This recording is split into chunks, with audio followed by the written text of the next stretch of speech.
Jadi belakangan ini, aku kayak udah berkali-kali lihat tentang reaksi dari video perempuan yang namanya Kumaila. Penasaran dong dan cari tahu nih tentang Kumaila ini. Nah, ternyata dia punya channel YouTube Forbidden Questions. Dan pas aku lihat di video-videonya yang membahas tentang agama, selalu saja berusaha untuk menjatuhkan Islam. Padahal dia pernah jadi penghafal Quran. Makin penasaran dong. Jadi mulailah aku telusurin siapa sih orang ini. Dan inilah hasil penelusuranku. Jadi, Kumaila ini berasal dari Sukabumi, Jawa Barat. Lahir Februari 1992, berasal dari keluarga muslim yang taat, jadi dia sempat mondok bertahun-tahun di pesantren. Nyampe sempat malah dapat bukti lulus menghafal Quran. Nah, di sisi lain, ini perempuan ada sejarah gelapnya nih. Dia bermasalah dengan dirinya sendiri. Dia ngerasa insecure sama fisiknya selama bertahun-tahun. Sampai bikin dia ngerasa rendah diri dan gak berharga. Dan ini menggiring dia sampai depresi. Nah, setelah didiagnosa, ternyata dia ngalamin depresi mayor dan kecemasan berlebih. Dan semua ini menyebabkan ini cewek berkali-kali berusaha melakukan perencanaan percobaan bundir. Ya, bundir cuy.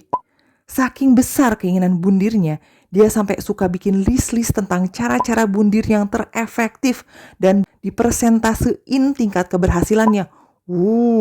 Serem bener ya. Nah, terus di fase hidupnya yang bermasalah ini dengan kepercayaan dirinya, dia berusaha untuk bisa memperbaiki diri dan kelihatan lebih cantik. Salah satunya adalah dengan cara buka kerudung tahun 2019. Oke, balik lagi ke masalah kejiwaannya nih. Akibat depresi mayor dan kecemasan berlebih ini, akhirnya dia harus makan obat-obatan antidepresi dan terapi. Karena depresinya ini ternyata udah berlangsung bertahun-tahun. Sampai akhirnya baru tahun 2020 dia menyatakan sembuh, udah gak makan obat-obatan dan juga udah berhenti terapi. Terus di tahun 2023 ayahnya meninggal. Dan di tahun yang sama dia mulai posting video pertamanya di YouTube. Oke, sekarang kita ngomongin channel YouTube-nya. Channelnya ini bisa dibilang dari awal emang temanya tuh konsisten banget. Di tiap-tiap videonya yang membahas tentang agama, pasti yang dia bahas selalu agama Islam. Dan dia selalu berusaha menjatuhkan dan merusak ajaran agama Islam dengan alasan-alasan yang absurd dan tidak berdasar. Kalau kalian perhatiin, belum pernah dalam video-videonya yang ngebahas tentang agama, dia ngebahas tentang agama lain. Atau berusaha untuk menjatuhkan agama lain. Contohnya umpamanya ngomongin Kristen kayak Hindu, Buddha. Nah, ini kan jadi bikin aku curiga dong. Pertanyaan pertama di otak aku muncul. Apa tujuan dia bikin channel ini sebenarnya? Apa emang dia nggak setuju dengan semua agama atau cuma Islam? Dan kayaknya kalau dia nggak setuju sama semua agama yang ada di Indonesia, dia akan serang agama lain juga dong, bukan cuma Islam. Tapi karena dia cuma berusaha nyerang Islam, berarti emang ini channel dibikin bertujuan buat menjatuhin Islam. Kepo lagi dong. Nah, mulailah aku telusurin dari video-video awal yang ada di channelnya. Jadi, kalau aku perhatiin, untuk seseorang yang baru bikin channel, video-video awal dari pertama aja udah dikerjain dengan cukup profesional. Dari mulai background, lighting, audio, kamera, pengeditannya. Dan ini menurut aku membutuhkan tim. Jadi aku mulai mikir nih. Nah, pertanyaan kedua. Apakah ini cewek emang bikin channel pure dari dia sendiri atau emang ada yang modalin? Jadi sengaja nih cewek cuma jadi buzzer doang gitu. Ini pasti dia gak sendirian. Pasti ada tim di belakangnya. Dan tim itu pasti perlu biaya dong. Jadi pasti ada yang biayain dan ngurusin timnya itu semua. Untuk lebih meyakinkan diri apakah channel ini emang ada yang mengkoordinasi atau enggak. Nah, aku mulai ngejelajahin channel ini lebih dalam lagi. Aku mulai kasih komen di salah satu videonya tentang ayat perang di Islam. Dan baru aja komen di posting udah hilang dong. Padahal aku posting di atas jam 12 malam. Terus aku coba lagi kan, besoknya posting dengan komen yang sama. Kali ini aku rekam postingannya. Nah, ini nih postingannya. 1 hari aku cek masih aman, masih ada. Dan di hari kedua ternyata, tada! Udah hilang dong. What? Coba deh, kalian posting komen yang membela Islam di salah satu videonya. Apakah komentar kalian bakalan di-delete kayak aku juga? Atau cuman aku doang yang di-delete? Pantes, yang aku lihat di kolom komentarnya, semua komentar selalu mendukung dia untuk menjatuhkan Islam. Ternyata, kalau ada yang mendukung Islam, di-delete toh. Nah, kalau kita menjelajahi channelnya, kita bakal ditawarin untuk berlangganan. Dan di situ pic fotonya bukan pic fotonya si Kumaila, tapi pic foto koko-koko gitu. Makin yakin ya aku, berarti dia punya tim admin yang ngurusin channelnya. Makin fix 108,84% kalau dia emang dibayar untuk jadi buzzer yang berusaha menjatuhkan Islam. Kalau channel ini berusaha untuk menjatuhin Islam, berarti tujuan akhirnya adalah supaya banyak penganut Islam yang keluar dong. Terus, kayak yang tadi sempat aku bilang, kalau tujuannya biar orang ateis, pasti dia akan coba untuk menjatuhkan semua agama. Tapi karena cuma Islam, berarti ada misi supaya agama lain jadi banyak pengikutnya dong. Coba lagi dong aku cari tahu nih, ada nggak agama lain yang kira-kira pernah dia bela atau dia promosiin gitu? Dan ternyata aku nemuin video ini. Kenapa Islam dan Kristen ini suka tegang? Ya karena konflik-konflik itu kan mewariskan prasangka dan dendam ya. Dan selama bergenerasi-generasi, misalnya kayak penutupan gereja atau pembakaran gereja gitu, atau kebebasan beribadah tuh tidak sebebas itu gitu ya. Ada kelompok yang suka ngerasa ada agama lain yang nggak boleh bebas beribadah gitu. Dan ini tuh jadi semacam petunjuk buat aku.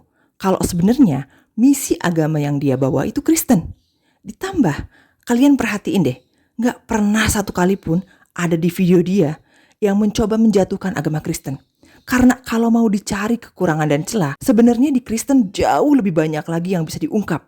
Dan tiba-tiba aku jadi ingat tentang video yang pernah aku bikin yang judulnya Kenapa Populasi Muslim Berkurang dalam 10 tahun terakhir. Di sana aku jelasin dengan berbagai bukti tentang misi kristenisasi, mulai dari dengan bantuan kemanusiaan sampai dengan menyebarkan isu dan fitnah. Dan kayaknya nggak mustahil kalau ini juga jadi proyek misi kristenisasi. Selain itu, di Indonesia, agama yang mencari pengikut alias punya misi syiar cuma Islam dan Kristen. Oke, sekarang aku mulai yakin kalau dia adalah buzzer untuk misi kristenisasi. Tapi aku berusaha cari bukti untuk lebih memperkuat argumen aku ini. Dan ini dia video berikutnya yang aku temuin. Banyak Islam gak sih? Masih Islam gak sih? Kadang kayak, ini masih sholat gak sih yang kayak gitu-gitu tuh? Atau ini banyak kalau Kristen jangan ngomongin Islam deh. Ini adalah video waktu dia ngejelasin tentang agama yang dianutnya sekarang. Dia gak mau ngomong tuh apa agamanya.